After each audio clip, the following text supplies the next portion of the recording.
Hello అందరికీ welcome back to my channel. మరొక కొత్త రెసిపీతో మళ్ళీ మేము ముందుకు వస్తుండే అదే అందరి ఫేవరెట్ రెసిపీ గుత్తి వంకాయ మాట. ప్రతి ఫంక్షన్లోని అన్నింటిలోని గుత్తి వంకాయ కర్రీ పెడతారు కదండి. అది నేను ఎలా చేశానండి, మీరు ఫుల్ వీడియోని ఎక్కడ స్కిప్ చేయకుండా చూడండి. ఫస్ట్ టైం ఎవరైనా నా ఛానల్ చూస్తే నా ఛానల్ సబ్స్క్రైబ్ చేయండి, పక్కన బెల్ సింబల్ క్లిక్ చేయండి. Like, share, subscribe to my channel. నేను ఒక్కసారి ఈ రెసిపీని నేను చేసిన పద్ధతిలో మీరు ట్రై చేయండి. ఈరోజు నేను గుత్తి వంకాయ వండుతున్నానండి. చాలా టేస్టీగా ఉంటుంది గుత్తి వంకాయ. దీనికోసం ఇలా నల్ల వంకాయలు ఉంటాయి కదా, దీన్ని నల్ల వంకాయలు అంటారు, లేకపోతే నీలం వంకాయలు అంటారు కదా. ఈ నీలం వంకాయలను అరకేసి తీసుకొని ఇలా నేను శుభ్రంగా వాటర్లో కొంచెం ఉప్పు వేసి ఇలాగా 4 గుత్తి వంకాయకి ఎలా కోసుకుని తెలుసు కదా, ఇలా కోసుకొని మనం పక్కన పెట్టుకోవాలన్నమాట. వాటర్లోని నల్లగా అవ్వకుండా ఉండడం కోసం వంకాయలని వాటర్లో ఉప్పు వేసానమాట. ఇలా కట్ చేసి పెట్టుకున్న వంకాయలని ఇప్పుడు ఏం చేయాలంటే, ఇప్పుడు స్టవ్ వెలిగించి నేను ప్యాన్ పెట్టుకున్నాను. ప్యాన్లో ఆయిల్ పోసుకోవాలండి. ఇప్పుడు ఆయిల్ బాగా వేడైంది కదా, ఇప్పుడు మనం కట్ చేసి పెట్టుకున్న వంకాయల్ని కొంచెం ఆయిల్లో ఫ్రై చేసుకోవాలన్నమాట. మంచిగా కొంచెం మగ్గే వరకు ఫ్రై చేసుకోవాలి. ఎన్ని సరిపోతే ఫస్ట్ అన్నీ వేసుకోవాలి ఫస్ట్ ట్రిప్. తర్వాత సెకండ్ టైం మిగిలిన వంకాయలు వేసుకొని కొంచెం మనం మంచిగా ఇవి కొంచెం మగ్గే వరకు ఇలాగా నూనెలో ఫ్రై చేసుకుంటే కర్రీకి చాలా టేస్ట్ ఉంటుంది అన్నమాట. ఇప్పుడు మనకి వంకాయలు అలా మగ్గుతున్నాయి కదా, ఇప్పుడు ఇందులో ఏం చేద్దామంటే సాల్ట్ యాడ్ చేద్దాం. కొంచెం సాల్ట్ వేసుకొని మగ్గించుకున్నాం అనుకోండి, మంచి టేస్ట్ వస్తుంది, వంకాయలు చప్పదనం రాకుండా. ఒకసారి కలుపుకోవాలి. కలుపుకొని ఇంకా కొంచెం మంచిగా కొంచెం మగ్గాలన్నమాట. వంకాయలు మగ్గే వరకు మనం నెక్స్ట్ ఏం చేయాలనేది ప్రాసెస్ చూద్దామండి. ఇప్పుడు స్టవ్ వెలిగించుకుని పక్కన మరొక ప్యాన్ పెట్టుకోవాలి. అందులో కొంచెం వాటర్ పోసుకోవాలి. వాటర్ పోసుకున్న తర్వాత ఇందులో కట్ చేసి పెట్టుకున్న ఉల్లిపాయలు అండి, ఒక 3 ఉల్లిపాయలు వేసుకోవాలన్నమాట ఇందులో. తర్వాత ఇందులో కట్ చేసి పెట్టుకున్న టమాటాలు కూడా యాడ్ చేసుకోవాలి. ఇప్పుడు ఇందులోనే ఒక 4-5 జీడిపప్పులు వేసుకోవాలి.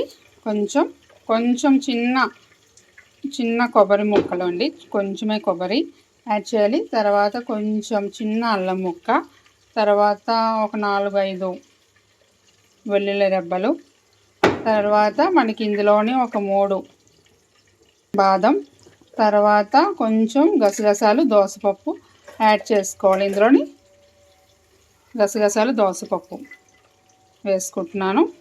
ఇవి కొంచెం బాగా సాఫ్ట్ అవ్వాలన్నమాట. ఈ కర్రీకి ఇలా చేస్తే చాలా టేస్ట్ ఉంటుంది. మంచిగా సాఫ్ట్ అయ్యి టమాటా పైన స్కిన్ వచ్చే వరకు మనం ఇది వెయిట్ చేసి బాగా కొంచెం కుక్ చేసుకోవాలి. మనకి వంకాయలు ఇలాగా చూసారా, కనిపిస్తుంది కదా, ఇలాగా కొంచెం కుక్ అయితే చాలు. మళ్ళీ మనం గ్రేవీలో వేసి కుక్ చేస్తాం కాబట్టి ఏమైనా కుక్ అవ్వకపోతే అక్కడ కుక్ అయిపోతాయి అన్నమాట. ఈ రంగులో ఇలా వస్తే సరిపోతుంది. ఇప్పుడు ఇవి తీసి పక్కన పెట్టేసుకోవచ్చు. ఇలాగ మొత్తం ఉడకాలన్నమాట. మనం వేసిన ఉల్లిపాయలు, కొబ్బరి, టమాటాసు, గసగసాలు, దోసపప్పు, జీడిపప్పులు అన్నీ, బాదం అన్నీ ఇలా బాగా కుక్ అయ్యి వాటర్ అంతా ఇంకిపోవాలండి. అప్పుడు దీన్ని బాగా చల్లపరుచుకొని అప్పుడు మనం మిక్సీ పట్టుకోవాలన్నమాట ఈ మిశ్రమాన్ని. ఇవి రెండో టర్మ్ వేసిన వంకాయలండి. ఇవి కూడా వేగిపోయాయి, తీసి పక్కన పెట్టుకొని నెక్స్ట్ ఏం చేయాలనేది మనం ఇప్పుడు చూద్దాము. ఇప్పుడు వంకాయలు వేపుకొని తీసేసాం కదండి, ఆయిల్ ఉంది కదా, ఇప్పుడు ఆయిల్లోనే మనం కర్రీ చేసుకోవచ్చు. దానికోసం ఆయిల్ బాగా వేడి మీద ఉంది కాబట్టి కొంచెం షాజీరా వేసాను. తర్వాత కొంచెం ఆవాలు వేసాను. ఆవాలు కొంచెం చిటపట్టని తర్వాత మనం కొంచెం ఆవాలు వేగాలి, అయితే ఆవాలు వేగకపోతే చేదు వస్తుంది. ఆవాలు వేగే కదా, ఇప్పుడు ఇందులో ఉల్లిపాయలు, పచ్చిమిరపకాయలు యాడ్ చేసుకుందాం.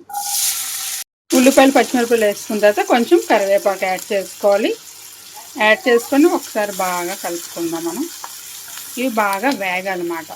మనం ముందుగా వాటర్లో కొంచెం ఉడకబెట్టాం కదా ఉల్లిపాయలు, టమాటాలు ఇవన్నీ అండి, చల్ల అయింది. ఇప్పుడు మిక్సీ జార్లో వేసి మిక్సీ పట్టుకోవాలి. నేను టమాటాల్లో ఉన్న స్కిన్ని తీసేసి వేసుకున్నాను. నేను అలాగుంటుంటే పొయ్యి మీద ఉంటుంటే స్కిన్ తీసేసి పడేసాను అనమాట. మీకు అలాగా అవ్వదంటే వేరేగా టమాటాలను ఉడకబెట్టుకొని అప్పుడు దాని మీద స్కిన్ తీసి వేసుకోండి. కర్రీకి టమాటాలో స్కిన్ తీసేస్తే చాలా టేస్ట్ ఉంటుంది. మిక్సీ పట్టుకుందాం పేస్ట్ని.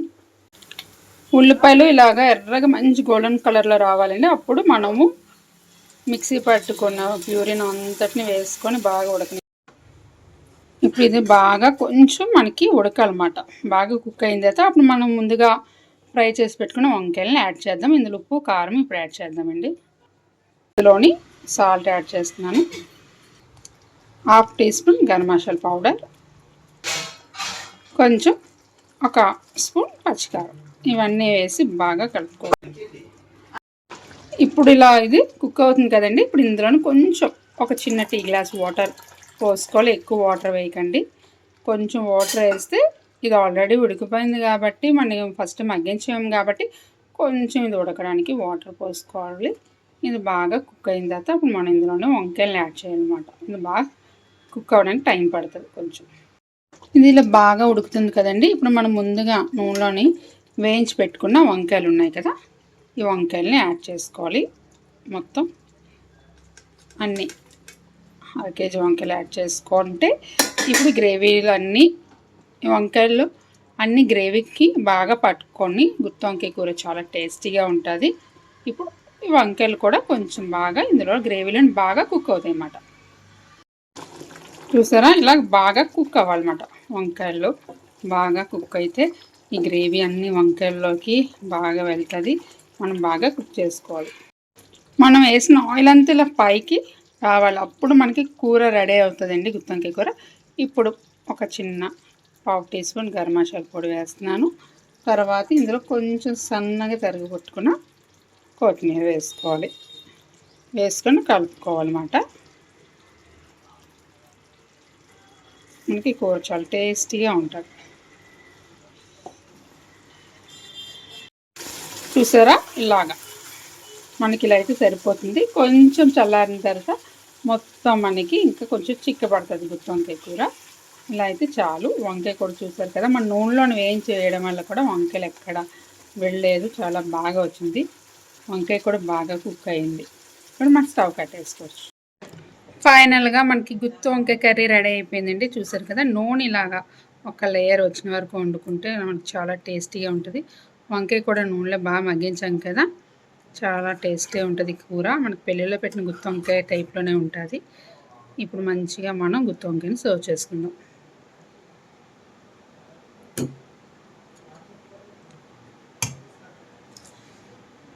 చూసారు కదా, గుత్తి వంకాయ కూర అలా రావాలన్నమాట. ఎక్కడ వంకాయ వేయలేదు, చక్కగా గుత్తిలా వచ్చింది మనకి గుత్తి వంకాయ కూర. ఫైనల్లీ గుత్తి వంకాయ కర్రీ రెడీ అయిపోయిందండి. ఆంధ్ర స్టైల్లోనే ఆంధ్ర స్పెషల్ రెసిపీ గుత్తి వంకాయ కర్రీ రెడీ అయిపోయింది. ఎప్పుడూ ఒకేలా కాకుండా ఈసారి గుత్తి వంకాయని ఇలాగా ట్రై చేయండి. కర్రీని చాలా టేస్టీగా సూపర్గా ఉంటుంది అన్నమాట. ఎందుకంటే వంకాయలు ఎప్పుడు స్టఫ్ పెట్టి చేసే కాకుండా ఇలా వంకాయని ఫ్రై చేసి తర్వాత మనం గ్రేవీలను కుక్ చేసుకుంటే టేస్ట్ రుచి చాలా టేస్టీగా ఉంటుంది. మీరు ఒకసారి మీకు నచ్చితే వీడియోని అక్కడ స్కిప్ చేయకుండా చూడండి. మీరు వీడియోని లైక్ చేయండి. మీకు నచ్చితే ఒకసారి రెసిపీని మీరు కూడా ఇంట్లో టేస్ట్ చేయండి. మరొక కొత్త రెసిపీతో మళ్ళీ మీ ముందుకు వస్తే అంతవరకు బాయ్.